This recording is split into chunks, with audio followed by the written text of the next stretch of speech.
You know that the NFT bubble is going to pop when Charmin toilet paper starts listing their own NFTs. I am not joking with you guys. If we go down here, Charmin toilet paper has created a collection of 5 different NFTs. One of these NFTs is the first ever one of one. That one's going for 1 wrapped ETH, which is like $1,800 and some change. And we have pieces 2, 3, 4, and 5, which are also one of ones, and are currently going for right about $500. These ones aren't especially cool to me. Like, there's nothing like really that like groundbreaking or awesome. And could it be because it's rolls of toilet paper, right? I think this is kind of a sign that kind of a sign of how stupid NFTs are, to be quite honest with you. And even though I titled this video, you know the NFT bubble is going to pop when Charmin lists an NFT. I actually think the NFT bubble, which I think that's what it is, a bubble, but I think it does have quite a ways more to run. That's what I wanted to talk about in today's video. I'll drop some links below for you guys. I'll drop you guys a link to Charmin's page on Rarible, an article about this. Charmin actually took to Twitter earlier today to announce this series of NFTs. And this is actually on the heels of Taco Bell doing the same thing. I'm sure you guys, actually, you know what? We can actually take a look here. Taco Bell. So, yeah, you guys probably heard about this. I think I actually made a video about this earlier in the week. But here is Taco Bell's NFT. And if we go to the creator Taco Bell, let's see, created, we can see the NFTs that Taco Bell had created. One thing that I noticed, and I wanted to talk about a couple things before we like fully dive into today's story. I wanted to talk a little bit about the ADA or the Cardano being listed on Coinbase. Wanted to talk about a couple strategies that I have to maybe take some long shots and try to make some money off that. Wanted to talk a little bit about a couple other things as well. But if you notice here, the collectibles that Taco Bell has in their wallet, they have a number of collectibles that aren't for sale. And if you'll notice, Taco Bell didn't create these. What actually happened, somebody wound up creating these NFTs. And I've actually utilized this strategy myself, but somebody has actually wound up creating these NFTs. And then what they did was they sent them over to Taco Bell. Now, obviously, Taco Bell got a ton of attention in the media when they launched NFTs. So I think what these people were hoping, and it's not cheap to do this, right? Like doing anything on the Ethereum network is going to cost you like $40, $50, if not quite a bit more than that. But I think people sent this over thinking, okay, a bunch of people are going to, be heading over here from articles from the New York Post, New York Times, Verge, etc. And people are going to be checking out Taco Bell's Rarible profile, and then they're going to, just be toying around, and they're going to be like, what the fuck are these? And I don't know, maybe people think that these are Taco Bell NFTs. Maybe people's eyes just go on them and they like one of them. But I thought this was a pretty clever strategy. And if we go over to the main page of Rarible, you can actually see the top sellers. We can look at the top sellers in a day, the top sellers in 7 days, the top sellers in 30 days.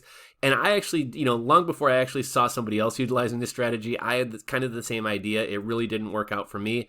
But I was like, okay, these people are really active. They have a following. I said, what I'm going to do, I'm going to spend, a couple $100, and I'm going to send some of my NFTs over to some of these people, and then hopefully these people relist them for sale, or somebody sees them in these people's wallets, and maybe I get a couple sales out of them.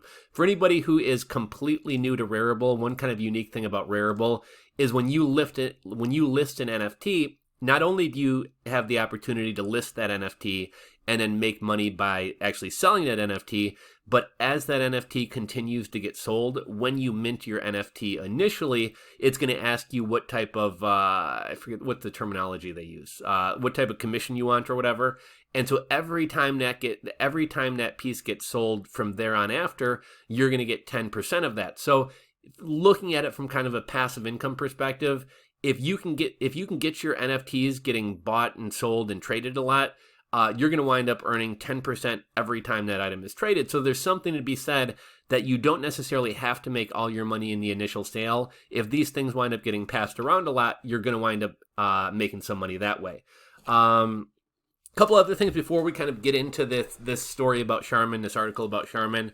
So Coinbase the other day announced that they're going to be listing ADA Cardano. A lot of people have been calling for this for a long time. A lot of people really like Cardano. They got a pretty strong community. I personally, I'm holding some Cardano. I've been holding some Cardano for a while. I personally don't think it's going to get this big push or this big pump that a lot of people are expecting. If it does, I'll be pleasantly surprised and I'll be happy about it because I am holding Cardano. But I'm not really expecting. I think like maybe $1.60, $1.80 would be pretty good. And I mean, percentage-wise, that would be pretty good. But I see a lot of people out there like, oh, Cardano to the moon, Cardano $8, Cardano $10. I think that's highly unlikely. I would be super pleasantly surprised if Cardano hit $2. I think like $1.50 to $1.80 is going to be kind of the pump that it's going to get. And I could even see it just being totally flat. I think the days of coins pumping just because they get on an exchange are kind of behind us. If you guys remember back to like 2016, 2017, anytime a new coin got listed on a major exchange, whether it be Coinbase, Bittrex, I can't think of that New Zealand exchange, but anytime a coin would get listed on a new exchange, it would pump like crazy. And I feel like the days of that happening are kind of over. I realize there's a lot of new investors and things like that on Coinbase who aren't going to get into Cardano until it comes to Coinbase.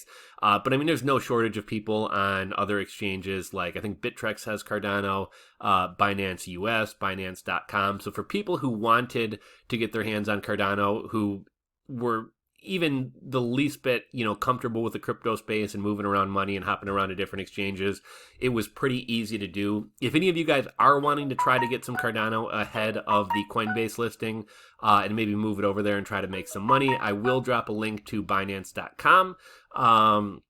And on Binance.com, you'll get a percentage off your trading fees. You'll get a split of the commissions that I make off the 500 and some odd people under me. And also you'll be able to buy some Cardano over there. And if you wanted to, you can move it over to Coinbase. I believe right now you're not able to trade Cardano on Coinbase until tomorrow, but you could theoretically go buy it from Binance, send it over to Coinbase, and then go place yourself a high limit order and hope that that hits. Speaking of doing that, I don't think that this will wind up working out, but you guys have heard of like flash crashes, or have you ever heard of a scenario where somebody places an order and winds up paying way, way too much for a cryptocurrency? When new coins get added to exchanges, or when just trading activity starts going crazy things happen, right? Like you'll hear something about, Ethereum's trading at $1,000 and there's some flash crash and somebody winds up managing to buy Ethereum for like $7. I think most exchanges these days have kind of safeguards in place to prevent that from happening. But I'm just going to roll the dice. I've got a couple different crypto accounts on different exchanges. And I got some ADA sitting in some various exchanges. So I'm going to place some super low buy orders and some super low sell orders. I don't anticipate anything happening or getting lucky, but there's really no downside to doing so. So I'm hoping maybe I get lucky and either I'm able to pick up some dirt cheap Cardano, or I'm able to sell some Cardano for like $50 or something crazy if some of these exchanges go kind of haywire. We're 8 minutes into this video, and I have not even gotten to the main subject. One other thing I wanted to touch on before we get started on this, actually two more things I wanted to touch on. So my man Brian Phobos, follow him on YouTube. Some of you guys may know him from Steemit. Steemit's kind of a turd. I tried getting back on there recently. The platform just sucks. I don't really like it. However, and I don't fully understand the relationship between Steemit, Hive, and Leo Finance. Somehow these are all kind of connected because I believe you use your Steemit, your Steemit keys or your Steemit posting key to actually log into Hive and Leo Finance. These are both platforms similar to Steemit and that you can earn for creating content, but their coins are better and worth more, and the platforms are far superior. Leo Finance is a much, much better platform than Steemit in terms of like the interface and how it works, but also in terms of the quality of people on there and the quality of content on there. So if you guys ever enjoyed Steemit, or if you don't mind, spinning your wheels, creating content to get cryptocurrency, definitely check out Hive or Hive Blog or whatever it's called, and Leo Finance. I just started playing around with these in the past week or two, and I'm enjoying them so far. And then one other thing I wanted to touch on, and I'm opening my wallet right now. You guys have probably seen some posts from me about Cub Finance. The interest rates dropped really quickly. I was kind of expecting, when I first learned about the platform, interest rates were at like 4,000%. Heard about it from Brian Phobos. By the time I got on the platform, I was making like maybe 3,300% or 2,800%. And then rates quickly started falling, and I'm just logging into my account right now as I'm talking to you guys. And let's see here. In the Cub Den right now, I'm earning 455% interest, which, don't get me wrong, that's good, right? Like, people are falling all over themselves to earn 5% interest staking Cardano, or, here coming in the future, 7% staking Ethereum. So I really shouldn't turn my nose up at 500%, but when you're making 3,000% and it goes down to 500%, not quite as exciting. The price of Cub has fallen as well. I've pretty much got as much Cub staked as I want to, so at this point, it's basically just free money. I wake up in the morning and everything that's staked overnight will be $40, $50, $60. So I'm basically making 40 or 50 bucks in my sleep. Plus it's obviously staking throughout the rest of the day as well. If you don't mind moving over to the farms, which have a little bit more risk, you can get like 1,100%. But that was, I want to say that was like up to 16,000% at one time or something like that. So even that's fallen. So yeah, at this point, I'm just going to kind of leave what I got staking in Cub, or in the Cub Den. I'm just going to kind of leave that in there and just kind of pull money off and put it into Litecoin, BNB, and some other coins that I want to continue investing in. So if you guys haven't checked out Cub DeFi or Cub Finance, check that one out. It might be of interest to you. So let's kind of hop into this story. So, 11 minutes later, we're finally getting to it. Charmin tweeted this out about 10 hours ago earlier today. By the way, today is March 17th, 2021. Introducing NFT by Charmin. Sometimes a better bathroom experience goes beyond the seat. That's why we're rolling out the first ever NFT art by a toilet paper brand. Bid on the digital art using the link below. All proceeds will be donated to Direct Relief. And then, obviously they link you over to their page here. And here's the NFTs. Again, this one's selling for like, I don't know, $1,800. And these ones are a little under $500. I've made this video a couple times and cut it off, so if I already said this, I apologize, but this kind of reminds me of like 2016 or 2017 in the crypto space.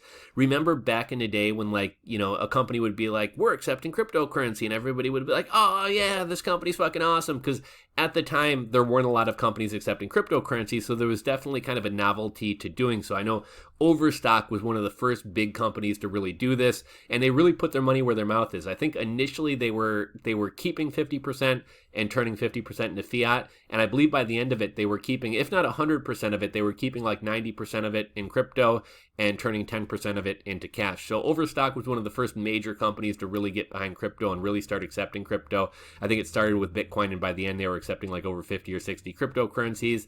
But it kind of got to a point where like every other day some company was announcing like, we're accepting Bitcoin, we're accepting cryptocurrency. And you kind of knew that this wasn't genuine, it was kind of disingenuous. It was like, hey, we know we can get a bunch of free press by saying that we're accepting cryptocurrency, so everybody started doing it. And then eventually, kind of the novelty of that kind of wore off, and then there wasn't really much benefit to doing it anymore. I kind of see the same thing happening in the NFT space. And even though I kind of joke in the title of this video is, the NFT space is about to crash or the hype is over or whatever else, the NFT hype will continue for a while, I think. So far, we've only had Taco Bell and now Charmin. Quite honestly, I'm kind of surprised more companies kind of haven't jumped on this. So I would imagine probably 6 companies, maybe a dozen more companies will jump on the NFT hype train and get a bunch of free press out of this before the novelty of all this kind of wears off. Right now what I see of the NFT space, I do think NFTs will be huge someday. I think gaming will be one of the biggest areas or the best areas for NFTs. I think there's actually some utility there. You can buy items, buy lands, buy worlds in video games. That's something that you can actually kind of showcase or show off online and potentially even has some utility within the game. And I do think NFTs will be huge for that and maybe some other areas. However, right now, companies like Charmin and Taco Bell selling stupid gifts and JPEGs, I mean, that aspect of it is, in my opinion, kind of dumb and hype and definitely isn't going to last. I will be honest, I was pretty close to buying one of these. I was kind of tempted, basically just knowing that there's dumber money out there who will pay me more for it. But these things are already at $500, and it's, I might have thrown in 200 or 300 to roll the dice on some idiot giving me 2,000 for it or something like that. And I'm sure these things probably will wind up selling for quite a bit. Again, there is only 5 of them out there. This is the second major company to do this. It's getting a lot of press, like this article in The Verge. But once it gets up to $500, I'm just, I think there's better things I can do with my money. I could buy some more Cardano. I could stake some more stuff. There just seems to be better things I can do with my money. Let's hop into this article really quickly. The Verge, TLDR. NFTs are in the toilet. Charmin is selling toilet paper themed crypto art. My number 2 pick for tech savvy brands. Yes, the brands are truly at it again. Charmin is selling its own toilet paper themed NFTs, which of course it's branding as NFTP, non-fungible toilet paper. The NFTs even come with a physical display in case you want to hang your NFTP in your bathroom alongside your in real life rolls. No, actually I wouldn't want to do that, especially if it's a screen that's showing one of the flashy, glitchy GIFs that switch between showing a roll of toilet paper and the brand's bear mascots.